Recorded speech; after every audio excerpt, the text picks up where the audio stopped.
잘못된 분열과 참된 일치. 마틴 로이드 존스.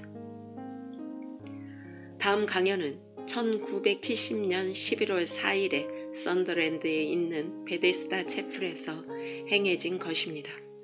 박사님은 이전에도 예를 들어 1966년의 센트럴홀과 1968년의 리버풀에서 고린도 전서의 메시지를 언급한 바 있습니다. 그는 지금 분리와 분파의 차이를 입증하기 위해 그 본문을 사용한 것입니다. 분리의 필요성을 강조할 때 그의 주된 요지는 BC에 속한 사람들이 복음의 본질적이지 않은 문제들에 대한 의견의 대립으로 인해 분리되어서는 안 된다는 데 있습니다. 그것은 분열이 될 것입니다. 또 다시 제게 영국 복음주의 현의 회의 정기 집회에서 폐회사를 하도록 한 것은 큰 특권이 아닐 수 없습니다. 의장께서 방금 말씀하신 대로 이 협의회가 지지하는 것이 우리에게 미래에 대한 소망을 주기 때문에 매우 즐거운 일이기도 합니다. 제게 있어서 이것은 현재 복음주의적인 삶의 가장 격려적인 특징 가운데 하나입니다. 그래서 저는 매우 즐거운 마음으로 대단한 특권 의식을 지니고 이 자리에 섰습니다. 자, 저는 오늘 밤 처음으로 이 자리에 참석한 분들이 전에도 참석했었다면 좋았을 걸 하는 생각이 듭니다. 우리는 매우 놀랍고 고무적인 날을 지녔으며 우리가 실제로 자기 경험을 말하는 형제들의 말을 들은 오늘 오후 함께 가진 모임에서 특히 그러했습니다. 저는 그들이 정규적으로 이런 종류의 모임을 되풀이해야 한다고 이 협의회의 지도자들에게 감히 제안합니다. 저는 우리가 이론적으로 논의할 뿐만 아니라 경험도 공유하는 협의회에 대한 보다 낡은 개념으로 돌아가고 싶어 한다고 생각합니다. 그리스도인으로서 우리가 함께 신앙생활의 문제와 어려움 및 축복과 영광에 대해 이야기를 나누는 것은 중요한 일입니다. 이와 같은 경우에 쓰는 적절한 단어가 무엇인지를 아는 것은 쉬운 일이 아닙니다. 왜냐하면 우리는 복잡한 일반적인 상황뿐만 아니라 변화하는 상황의 직면에 있기 때문입니다. 그러므로 우리는 주제의 문제에서 특별하고도 이례적인 안내를 구합니다. 그리고 더 나아가서 제가 할 수 있는 최선의 일은 고린도전서 15장 1절에서 4절로 여러분의 주의를 환기시키는 것입니다. 형제들아, 내가 너희에게 전한 복음을 너희로 알게 하노니 이는 너희가 받은 것이요 또 그 가운데 선 것이라.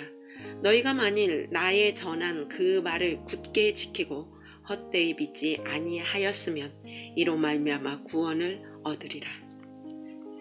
혼돈의 시대, 우리가 살고 있는 시대와 이 회의가 개최되고 있는 상황을 묘사하기 위해 시간을 할애할 필요가 없습니다.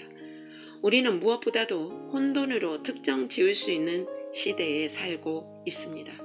우리가 현재에 대해 이야기할 수 있는 다른 많은 것들이 있지만 한마디로 교약하자면 혼돈이란 말을 선택하지 않을 수 없습니다. 지금 저는 40년간 목회하며 설교하고 있습니다. 저는 교회의 생활에서 이상한 것들을 본 적도 있지만 지금 만연해 있는 것 같은 그런 혼돈은 경험해 본 적이 없습니다. 물론 복음주의 협의회에 속해 있는 우리는 복음주의자가 아닌 사람들의 혼란에 대해서는 조금도 놀라지 않습니다. 그들은 혼란스럽지 않을 수 없습니다. 사실 그들은 혼란스러운 상태에 있기 때문에 복음주의자가 아닌 것입니다. 그러므로 그것은 놀라운 일이 아닙니다. 그러나 그 영역에서도 혼돈은 그 어느 때보다도 점점 더 심해지고 있습니다. 하지만 우리가 특별히 관심을 가져야 하는 것은 우리가 정직하다면 우리 사이에도 혼란이 있음을 고백해야 한다는 사실입니다. 이것은 중대한 문제입니다. 물론 우리는 여기 지상에 완벽한 교회가 있다고 믿을 정도로 어리석지는 않습니다. 우리 가운데에서 그렇게 말할 사람은 없을 것입니다. 우리는 성경에 비춰보더라도 그렇게 말할 수 없습니다. 그러나 우리는 어쨌든 일반적으로 이런 혼란의 요소로부터 자유로운 교회를 기대할 수 있습니다. 물론 우리는 현재 교회가 완벽하다고 말할 수는 없습니다. 어쨌든 교회의 혼란을 놀랍게 여기지 않는 사람들이 있습니다. 우리 주위에서 대변혁이 일어나고 있습니다. 그러므로 우리가 어느 특정 한때 그리고 어떤 특정한 문제에 대해 약간의 혼란을 겪는 것은 놀라운 일이 아닙니다. 그리고 저는 오늘 밤 이 점에 대해 말하고자 합니다. 우리는 이 점에 대해 무엇이라고 말하고 그것에 대해 무엇을 할 수 있을까요? 이 질문은 오늘 밤 세상에서 가장 절실하게 필요한 것이 일치된 복음주의적 메시지이기 때문에 중요합니다. 그것은 인류에게 유일한 소망입니다. 그것은 이 세상의 유일한 소망입니다. 그리고 일반적으로 그것은 교회의 유일한 소망입니다. 사람들은 아주 극심한 혼란을 겪고 있습니다. 그들의 유명한 묘약은 그들을 치유하지 못합니다. 거짓 선지자들의 모든 예언도 거짓이었습니다. 그들은 모두 미혹당한 것입니다. 그것이 바로 재앙을 몰고 오는 이 마약과 알코올의 진짜 의미입니다. 저는 이 세상이 권위 있는 진수를 기다리고 있다고 믿습니다. 그리고 구원의 길에 관한 성경적인 견해를 지닌 사람에게서 그런 진수를 얻을 수 있습니다. 즉, 복음주의자들에게서 얻을 수 있는 말입니다. 그래서 우리 사이에 혼란이 없어야 하고 이런 중대한 문제들에 대해 일치된 목소리로 말해야 하는 것이 그렇게 중요시 되는 것입니다. 고린도 전서에서 얻을 수 있는 교훈. 그러면 우리는 우리의 상황에 어떻게 접근해야 할까요? 저는 다음과 같은 방식으로 표현하고 싶습니다. 우리가 고린도 전서에서 발견해서 배워야 할 교훈이 있습니다. 저는 오늘날 고린도 교회를 더욱 상기하게 되고 여러분에게 그것이 우리가 직면해 있는 상황과 얼마나 비슷한지를 보여주고 싶습니다. 고린도 교회는 분쟁과 혼란으로 가득 찬 교회였습니다. 고린도 전서는 사도 바울이 여러 가지 문제를 다루어야 했기 때문에 쓴 다목적 서신 중의 하나로서 묘사할 수 있습니다. 그는 글로이의 집과 고린도에 있는 다른 사람들로부터 그곳의 분쟁과 어려움에 관해 말하는 편지와 메시지를 받았습니다. 그래서 그는 편지를 쓰게 되었던 것입니다. 그는 문학적인 사람이 아니었습니다. 그는 쓰기 위해 편지를 쓰지 않았습니다. 그는 너무 바빴습니다. 그는 설교자요, 복음 전도자였으며 선생이요, 여행자였습니다. 그는 편지를 쓸 때마다 편지를 쓰지 않으면 안 되었기 때문에 썼던 것입니다. 고린도에 있는 이 비극적이리만치 혼란스러운 교회만큼 도움과 지도가 필요한 교회도 없었습니다. 사도 바울은 그들에게 무슨 말을 해야 했을까요? 그가 실제로 말한 것은 그들의 모든 갈등이 한 가지 사실 때문이었다고 말하는 제 말에 형제 여러분께서도 동의하시리라고 믿습니다. 그들은 교회의 본질에 대해 잘못된 견해를 갖고 있었습니다. 그것이 바로 그들의 기본적인 갈등이었습니다. 저는 그것을 여러분에게 보여주고 싶습니다. 그들은 회심했습니다. 그들은 거듭났습니다. 그들은 참된 그리스도인이었습니다. 그러나 그들은 혼란한 상태에 있었습니다. 왜일까요? 왜냐하면 그들은 교회의 본질에 관하여 분명하게 이해하지 못했기 때문입니다. 그러면 그것이 어떻게 나타났습니까? 여러분이 아시는 바와 같이 분열과 당파와 분파의 형태로 나타났습니다. 바울이 그들에게 계속해서 말하고 있는 것이 바로 그 점입니다. 그러면 이 분열은 무엇 때문에 생겼을까요? 그 뒤에 있는 원리는 무엇이었습니까? 여러 면에서 매우 뛰어난 교회인 고린도 교회 사도 바울은 그들이 받은 은사에서는 그 어느 교회에도 뒤지지 않는다고 말하며 그들 역시 그 점을 알고 있었습니다.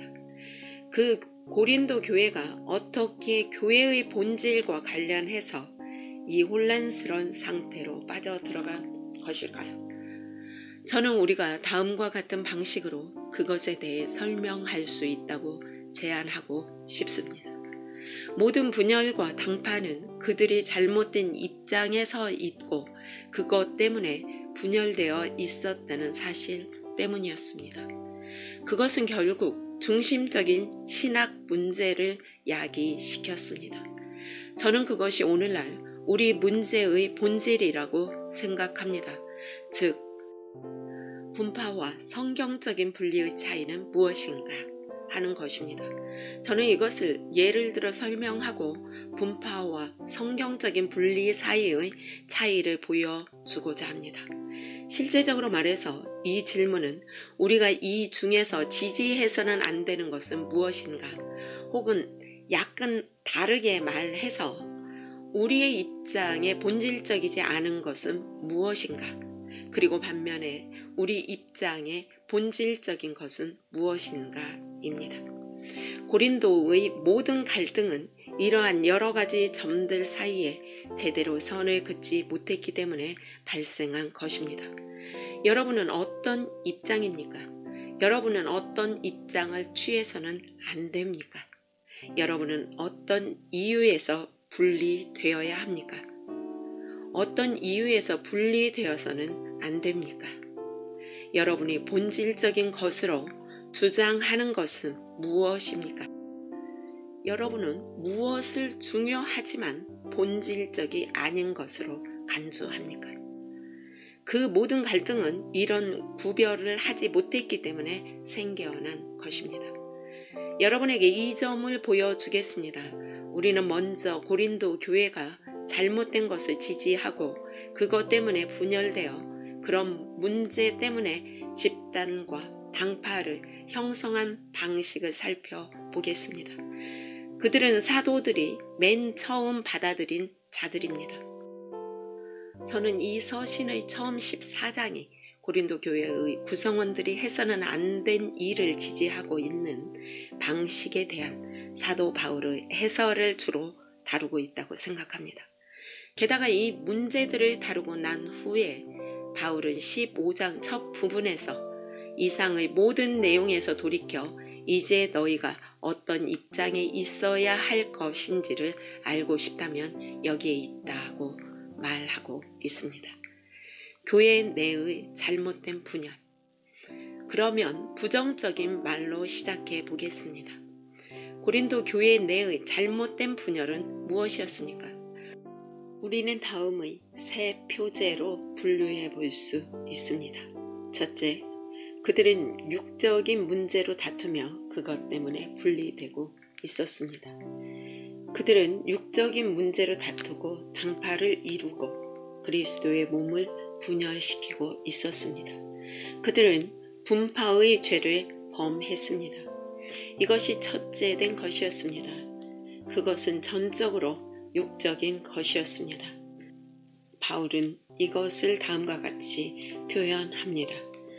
내 형제들아, 글로에의 집 편으로서 너희에게 대한 말이 내게 들리니 곧 너희 가운데 분쟁이 있다는 것이라. 무엇에 관한 말이었을까요? 이는 다름 아니라 너희가 각각 이르되 나는 바울에게, 나는 아볼로에게, 나는 게바에게 나는 그리스도에게 속한 자라 하는 것이니. 그들은 그들이 좋아하는 설교자들, 그들의 특별한 지도자들을 지지하느라 분열되어 있었던 것입니다. 그리고 그들은 실제로 당파를 형성했습니다. 그들은 다툴 뿐만 아니라 실제로 당파를 형성하고 분열되어 있었습니다. 사람 때문에 분열되는 것은 순전히 육적인 것입니다. 이런 일을 적용하기 위해 시간을 보낼 생각은 없습니다. 저는 우리 모두 이런 일에 대해 잘 알고 있다고 생각합니다. 슬프도다. 우리는 순전히 개성에 따라 형성된 교회를 알고 있습니다. 우리는 다루기 힘든 사람들, 교만한 사람들, 남보다 우월하기를 바라는 사람들에 의해 찢기고 분열된 교회를 보았습니다. 교리에 대해서는 동의하는 사람들이 개성 때문에 분리되고 분열된다는 것은 비극이 아니겠습니까? 그들은 고린도 교인들과 같은 죄를 범한 것입니다. 우리 자신을 시험해 봅시다. 한 사람의 이름을 따서 교회를 명명하는 것은 비성경적인 것처럼 여겨집니다. 사람에게 너무 많은 우월성을 부여하는 것 역시 잘못이었습니다. 이런 일은 복음주의자들 뿐만 아니라 다른 사람들 사이에서도 일어납니다. 여러분은 교회에서 예수 그리스도에 관한 말은 거의 듣지 못하고 바르트나 볼트만이라는 말을 듣는 경우가 많습니다. 그들은 언제나 설교되고 인용되고 추종되는 사람들입니다. 언젠가 젊은 목회자에 대해 제기된 고소의 죄를 범한 적이 없는지 곰곰이 생각해 봅시다. 한 숙녀가 교회 집회에서 일어나 다음과 같이 불평을 터뜨렸습니다. 지난 몇 달 동안 강단에서 들은 것은 예수 그리스도보다 존 칼빈이 더 많았다는 것입니다. 친구 여러분, 우리는 여기서 사람들을 전하거나 사람들을 옹호해서는 안 됩니다. 그것은 육적인 것입니다. 그리고 사도 바울은 그것을 그렇게 다루고 그것을 조롱받아 마땅한 것으로 조롱합니다. 그러나 그들은 자기네끼리만 싸운 것이 아니라 그가 6장에서 말하듯이 세속 법정으로 송사를 가져갔습니다.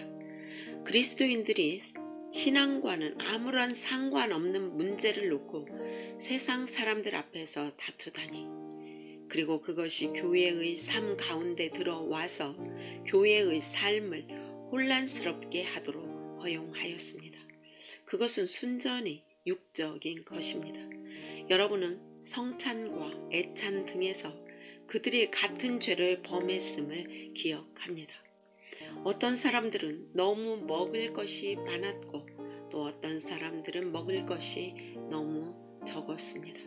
어떤 사람들은 너무 많이 마셨고 또 어떤 사람들은 마실 것이 모자랐습니다. 그리고 그것이 부자와 가난한 자 사이의 분열의 원인이었습니다.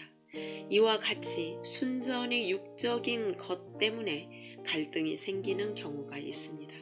이제 요즘은 사람들이 이런 일에 대해 입장을 취하고 있었다는 것입니다. 그래서 제가 이것을 입장을 취하는 것에 관한 예로서 맨 처음에 제시하고 있는 것입니다.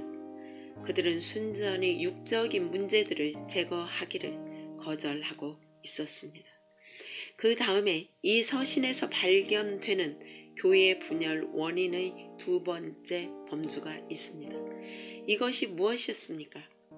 저는 이것을 지성주의라고 묘사합니다. 제가 지성주의라고 말한 것에 유념하십시오. 지식은 나쁜 것이 아니지만 지성주의는 혐오스러운 것입니다. 제가 무슨 말을 하고 있습니까? 그것이 여기 이 서신에 들어 있습니다. 사람들은 같은 정도의 두뇌와 지식을 갖고 있지 않습니다. 언제나 그렇습니다. 지식에 있어서 사람마다 각기 다릅니다.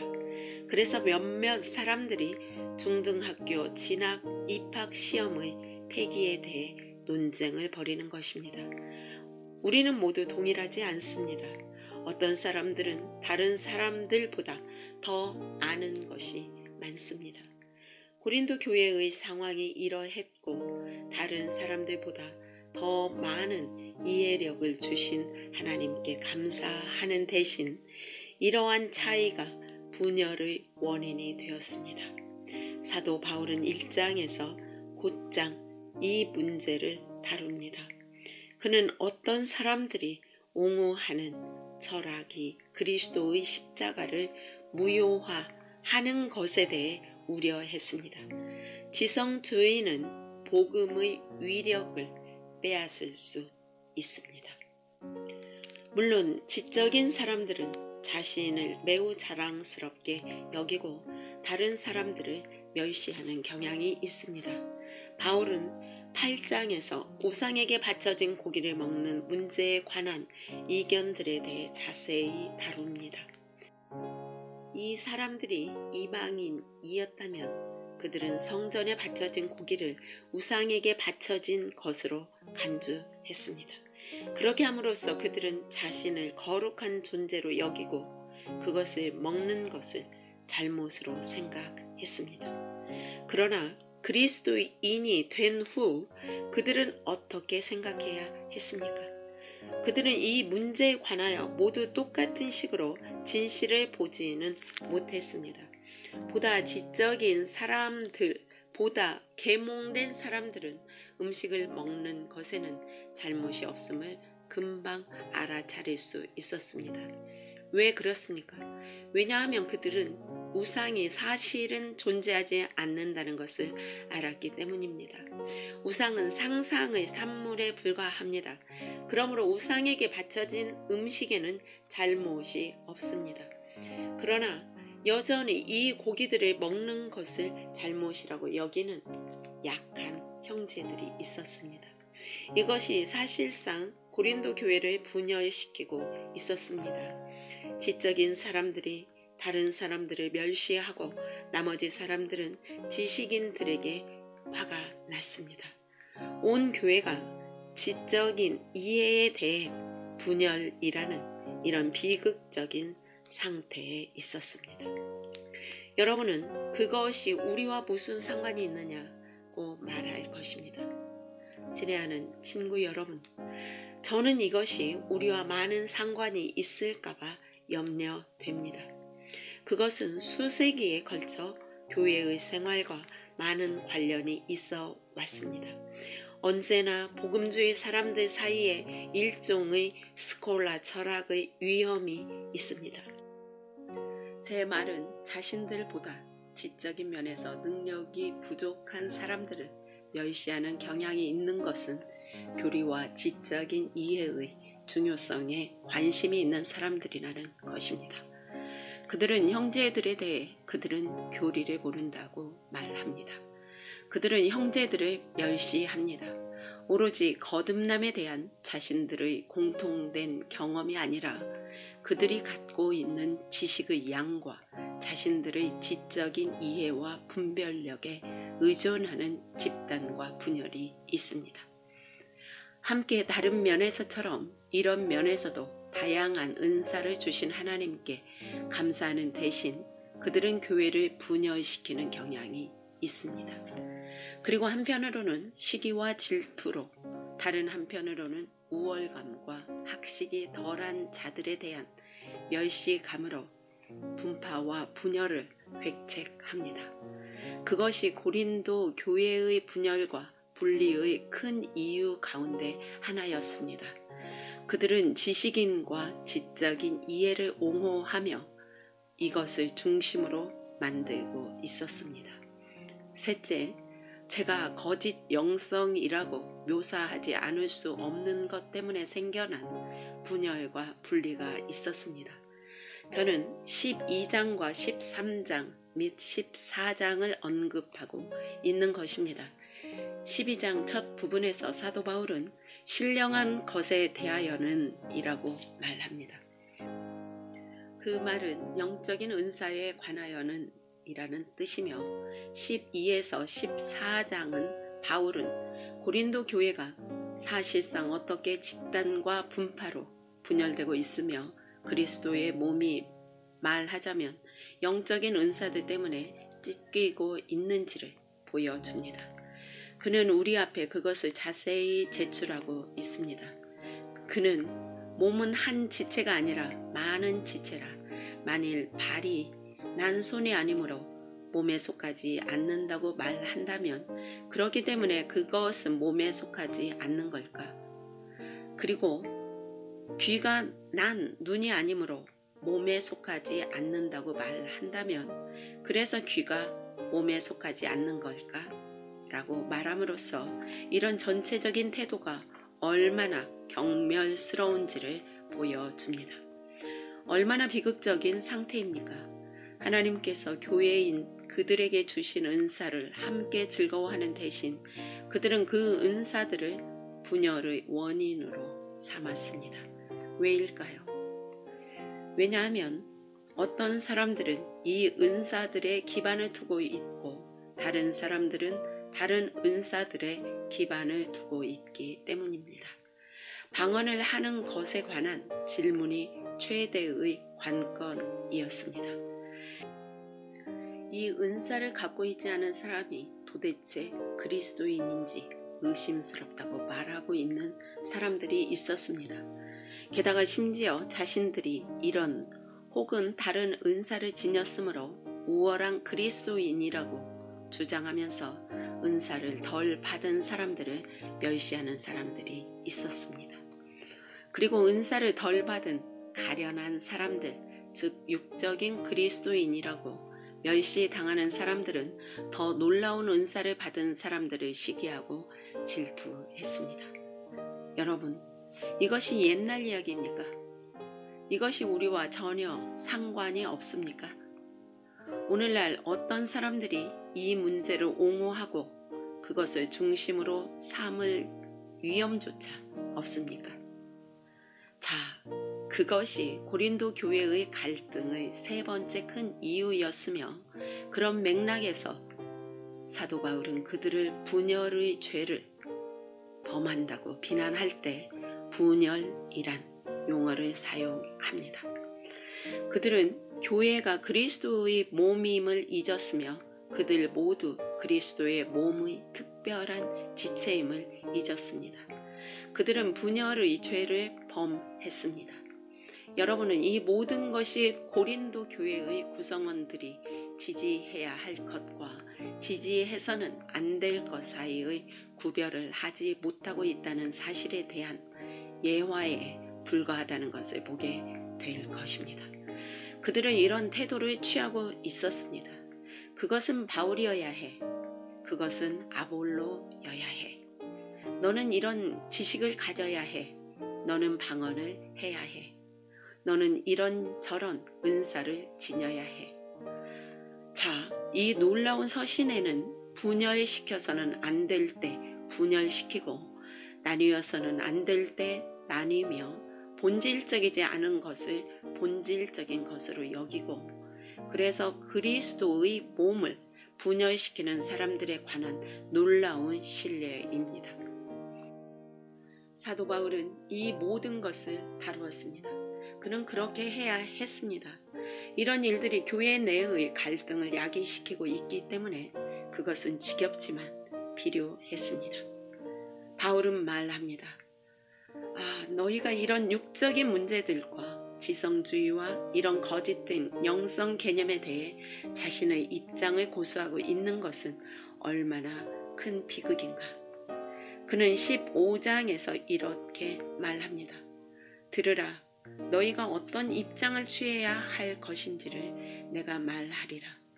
저는 이 장을 읽으면서 그 속에서 초조한 어조를 느끼지 않을 수 없습니다. 그들이 늘 잘못된 것에 집착하고 있기 때문에 그들은 옳은 것들을 무시하고 있었던 것입니다. 그러면 올바른 것이란 무엇이었습니까?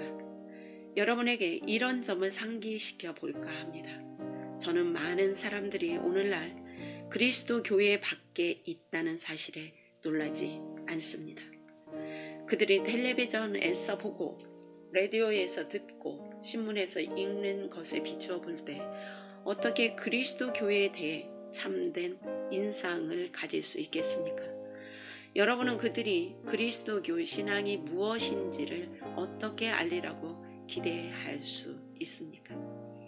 그리고 여러분과 내가 함께 그들에게 이것을 말하지 않고 우리가 고집해서는 안 되는 것을 고집하면서 시간을 보낸다면 그들은 여전히 어둠과 죄의 무지 가운데 남게 될 것입니다.